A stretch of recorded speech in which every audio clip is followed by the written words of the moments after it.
इस वीडियो में 5 पॉइंट की बात करेंगे। पहला, हिंदी मीडियम से रैंक 1 क्यों नहीं आता। दूसरा, इस बार के जो टॉपर हैं हिंदी मीडियम के इंग्लिश मीडियम के, उनकी आपको मार्कशीट को एनालिसिस करके बताएंगे।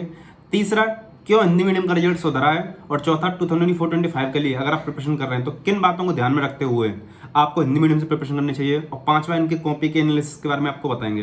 तो वीडियो को शुरू से लेकर एंड तक पेशेंसफुली देखना। स्टार्ट करते हैं इस वीडियो को। जय हिंद future officers, my name is Vijan Singh, welcome to KJ mission. तो रीजन नंबर 1, सी सेट। अभी तक हिंदी मीडियम के काफी सारे एस्पिरेंट, हम सिर्फ हिंदी नहीं बोल रहे, इंग्लिश मीडियम के भी काफी सारे एस्पिरेंट सी सेट फेल होते हुए आ रहे थे। दो रीजन थे। हिंदी मीडियम के एस्पिरेंट या तो वीक होते थे या उसको हल्के में लेते थे। जो वीक होते थे उन्होंने उस पर काम करना स्टार्ट किया है, और जो हल्के में लेते थे उन्होंने उसको सीरियसली लेना स्टार्ट किया है। जब आप प्रीलिम्स में फेल हो जाओगे, यानी जब आप सी सेट में फेल हो जाओगे, तो मेंस में कैसे पहुंचोगे। तो हिंदी मीडियम के एस्पिरेंट, काफी सारे एस्पिरेंट प्रीलिम्स में तो बैठते थे लेकिन मेंस में नहीं पहुंच पाते थे। लेकिन पिछले 1-2 साल से उन्होंने सी सेट पे काम करना स्टार्ट किया, उसको सीरियसली लेना स्टार्ट किया। इस वजह से हिंदी मीडियम का रिजल्ट इस बार सुधरा है। दूसरा जो रीजन है वो है गलत ऑप्शन को चूज कर लेना। काफी सारे एस्पिरेंट ऐसे होते थे जिनको पता ही नहीं होता था किस ऑप्शन में हिंदी मीडियम में कम मार्क्स आ रहे हैं और किसको चूज नहीं करना चाहिए। अभी क्या है, देखो, हर ऑप्शन में सेम मार्क्स नहीं आते हैं, इस बात को समझने वाली है। ये हिंदी में भी एप्लीकेबल होता है, इंग्लिश में भी। और हिंदी में तो बहुत कम ऐसे ऑप्शन होते हैं जिनमें अच्छे मार्क्स आते हैं। आपको बता दें, हिस्ट्री में आपके अच्छे मार्क्स आ जाते हैं, मैथमेटिक्स में अच्छे मार्क्स आ जाते हैं, आपके PSIR में अच्छे मार्क्स आ जाते हैं, ज्योग्राफी में भी थोड़े ठीक ठाक आ जाते हैं। एंड सबसे ज़्यादा आते हैं कोई भी लिटरेचर वाला आप सब्जेक्ट ले लो, चाहे संस्कृत हो या कोई आपकी वैसे लैंग्वेज हो, लिटरेचर या हिंदी साहित्य हो, कोई भी हो, इनमें सबसे ज़्यादा मार्क्स आते हैं हिंदी साहित्य। इस बार हिंदी साहित्य के काफ़ी सारे एस्पिरेंट हैं, काफ़ी सारे टॉपर्स हैं। तीसरा जो रीजन है वो है इनका ऐसे राइटिंग। ऐसे राइटिंग के मार्क्स काफ़ी ज़्यादा सुधरे हैं पिछले कई बार की तुलना में। इसके पीछे का रीजन क्या है, देखो, हिंदी मीडियम का एस्पिरेंट है ना, काफ़ी ज़्यादा इमोशनल होते हैं। जब उनको कोई बात सोचने के लिए कही जाती है तो वो काफ़ी ज़्यादा चीज़ों को बड़ा चढ़ाकर सोचते हैं।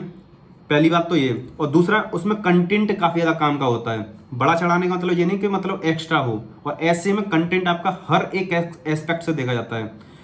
इस बार का आप हिंदी मीडियम का रिजल्ट देख लेना, इंग्लिश मीडियम का रिजल्ट देख लेना। जो हिंदी मीडियम वाले जितने भी टॉपर्स हैं ना, जितने भी कैंडिडेट हैं, उन सबके ऐसे में मार्क्स इंग्लिश मीडियम की तुलना में कहीं कहीं पर तो ज़्यादा हैं, वरना उनके टक्कर के हैं। तो हिंदी मीडियम के स्टूडेंट इतने कम होने के बावजूद ऐसे में काफ़ी अच्छे मार्क्स हैं, क्योंकि वो काफ़ी लंबा और काफ़ी ज़्यादा सोच पाते हैं, तो हर एक एस्पेक्ट को कवर कर पाते हैं और ऐसे में उस चीज़ को डिलीवर कर देते हैं। ये तीसरा पॉइंट था। चौथा पॉइंट, जो अभी तक दिक्कत रहती थी आंसर राइटिंग में, हालांकि अभी भी वो दिक्कत है। आंसर राइटिंग अगर आप 2024-25 के लिए प्रिपरेशन करना है तो उस चीज़ को ध्यान रखना। GS के मार्क्स जो होते हैं ना, GS1, GS2, GS3, GS4 को ज़्यादा कंसिडर नहीं करना है, GS1, GS2, GS3, इसमें हिंदी मीडियम के मार्क्स थोड़े से इंग्लिश मीडियम से कम आते हैं। इसके पीछे का रीजन वही है, ऐसे वाला। इंग्लिश मीडियम के जो स्टूडेंट होते हैं वो कंटेंट को टू द पॉइंट लिखते हैं, क्वालिटी वाला लिखते हैं, लेकिन हिंदी मीडियम वाले, हमने बोला, इमोशनल होते हैं। तो हर एक चीज़ को बहुत ज़्यादा सोच लेते हैं और उसको कम जगह में ख़त्म नहीं कर पाते हैं। हम हमेशा बताते हैं आपको, जब भी कॉपी को एनालिसिस करते हैं या आंसर राइटिंग वाली वीडियो में, आपको गागर में सागर लिखनी होती है, यानी आपको कंटेंट को क्वालिटी वाला लिखना होता है, लेकिन कम वर्ड्स में, क्योंकि आपके पास वर्ड लिमिट होती है। लेकिन हिंदी मीडियम वाले काफ़ी सारी चीज़ों को सोच लेते हैं और इमोशनल होते हैं काफ़ी। तो इस वजह से क्या होता है कि वो सारी चीज़ों को डिलीवर नहीं कर पाते हैं पेज में, तो इस वजह से उनके मार्क्स भी कट जाते हैं और इस वजह से लिख भी नहीं पाते, क्योंकि वहाँ पे आपके पास टाइम भी कम होता है सोचने के लिए भी, लिखने के लिए भी, और कंटेंट को क्वालिटी वाला देना होता है। तो आंसर राइटिंग में ये वाली मिस्टेक 2024-25 के लिए बिल्कुल मत करना। पांचवा जो पॉइंट है वो है कॉन्फिडेंस। देखो, पिछली बार जो थे आपके कम से कम 25 से 30 ऐसे कैंडिडेट थे जो हिंदी मीडियम से सिलेक्शन हुआ था। उससे पहले 2020 में सिर्फ 15 से 20 थे। तो जब आपके 15 से 20 थे 2020 में, 21 में 25 से 30 एंड 22 में आपने देखे कितने सारे कैंडिडेट आए हैं। इसके पीछे का रीजन है कॉन्फिडेंस। जब आपका पिछले साल का रिजल्ट इंप्रूव हुआ था ना, तो उसमें क्या होता है, हिंदी मीडियम वाले को जब ऐसा लगेगा कि मेरा रिजल्ट गिर रहा है, तो अंदर से कॉन्फिडेंस नहीं आता। ये बहुत बड़ा मेजर पॉइंट है, इसलिए हमने इस वीडियो में कवर किया है। लेकिन जब आपको ये पता होता है कि मेरी मेहनत में थोड़ी सी कमी है, मेरी स्ट्रेटेजी में थोड़ी सी कमी है, मेरी जो टेक्निक्स है उसमें थोड़ी सी कमी है, मैं इनको सुधार करके आगे बढ़ सकता हूँ और रिजल्ट मेरा सुधर रहा है हिंदी मीडियम का। 6 जो पॉइंट है जो हमने कंसिडर किया इस बार, कि इस बार इंटरव्यू का मार्क्स इंग्लिश मीडियम के टॉपर से भी काफ़ी ज़्यादा है।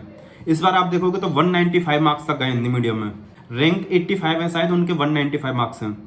तो आपको बताएं कि हिंदी मीडियम में जो अभी तक अड़चने रहती थी कि इंटरव्यू में कम मार्क्स मिलते हैं, ऐसा कुछ भी नहीं रहा है।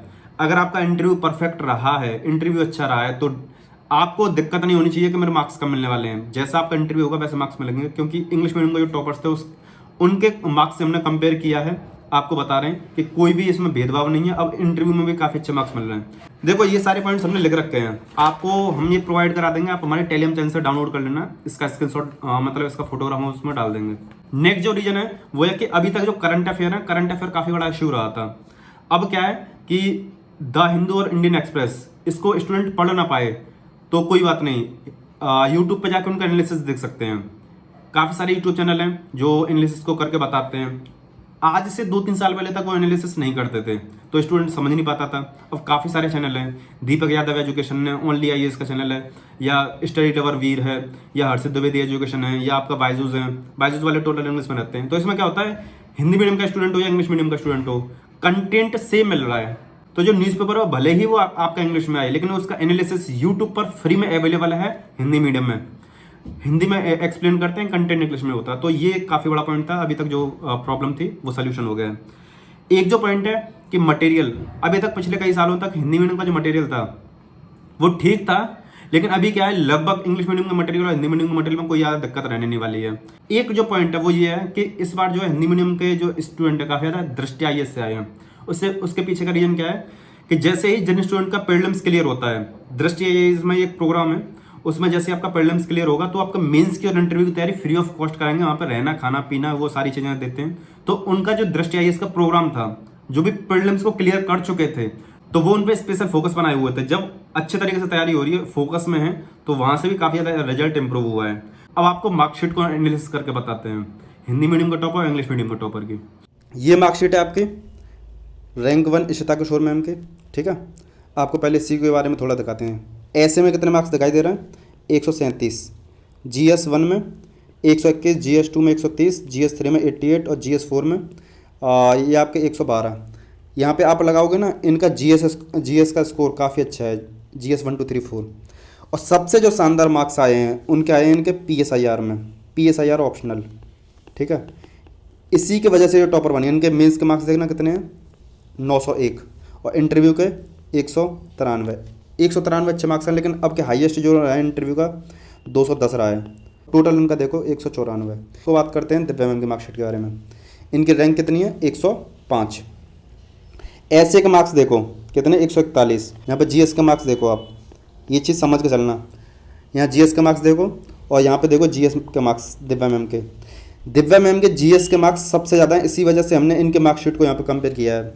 हिंदी मीडियम के जो टॉपर है उनकी रैंक है 66 रैंक, और दिव्या मैम की कितनी है, 105। ये 66 रैंक है, उनके मार्क्स हैं वो 824, और 105 के 834। इस वजह से हमने इनके मार्कशीट को कंपेयर किया, क्योंकि इनके मार्क्स सिर्फ इंटरव्यू में कम है। जो रैंक 66 हैं, जो हिंदी मीडियम का रैंक 1 है, उनसे इंटरव्यू में कम है। इस वजह से ये थोड़ी पीछे रहेगी, वरना इनकी रैंक भी 30-40 के अंडर आ जाती। तो ये मार्कशीट कंपेयर हो गई। लेकिन आपको बताएं, हमने यहाँ पे देखा था इशिता किशोर मैम में रैंक 1 901 मार्क्स हैं। इनकी बराबर किसी के ही मार्क्स नहीं है। आप यहाँ पे देख सकते हो, रैंक 1 2 3 4 से लेके 17 तक आपको दिख रहा होगा। इनके पर्सनैलिटी टेस्ट इंटरव्यू में 193 मार्क्स हैं, जबकि इनसे भी ज़्यादा आ रखे हैं इंटरव्यू में 210। तो ये चीज़ आपको समझ के चलनी पड़ेगी कि आपको 900 के आसपास टारगेट करना है मेंस में। ये देखो दिव्या मैम की रैंक वगैरह है, यहाँ पर मार्क्स देखो 834। रैंक 1 की तुलना में 67 मार्क्स कम है, रैंक 2 की तुलना में 40 मार्क्स कम है, इंटरव्यू में 33 मार्क्स कम है रैंक 1 की तुलना में। टोटल जो मार्क्स कम है रैंक 1 से 100 मार्क्स कम है। आपने मार्कशीट को देख लिया, ये भी एनालिसिस कर लिया होगा कि कितने मार्क्स में कहाँ पे आपको इंप्रूव करने की जरूरत है, कितना डिफरेंस है। इस बार जो रिजल्ट सुधरा है ना, उसके पीछे हमने आपको सारे रीजन बता दिए। 2024 के लिए अगर प्रिपरेशन कर रहे हैं तो इसमें हमने आपको बता दिया कौन कौन से पॉइंट आपको ध्यान में रखने हैं, और आप इतने समझदार रहें कि इस वीडियो में से क्या क्या चीज़ें आपको लेके जानी है। देखो वीडियो पसंद है, वीडियो को लाइक कर दो, चैनल को सब्सक्राइब कर लो, क्योंकि ऐसी क्वालिटी वाली वीडियोस आगे आपको मिलती रहें। कमेंट करके बताना वीडियो आपको लगी कैसे, शेयर जरूर करना। अगर आप वाकई में सीरियस एस्पिरेंट हैं और एक स्मार्ट स्टडी करना चाहते हैं 2024, 25, 26 के लिए, तो आप हमारे बाहुली कोर्स को चेकआउट कर सकते हो। वो आपको बताएगा किस तरीके से आपको स्मार्ट स्टडी करनी है। लेफ्ट वाली वीडियो क्लिक करके जो भी आपके टॉपर्स हैं उनकी कॉपी को आप देख सकते हो, एनालिसिस हमने कर रखा है। राइट वाली वीडियो क्लिक करके जो भी 2024-25 वाली जो स्टडी गाइडेंस वाली वीडियोस हैं आप उनको चेकआउट कर सकते हो। आप हमारे बाहुली कोर्स को चेकआउट कर सकते हो, लिंक हमने सारे डिस्क्रिप्शन में दे रखे हैं। इसके साथ इस वीडियो समाप्त करते हैं, मिलते हैं नेक्स्ट वीडियो में। जय हिंद।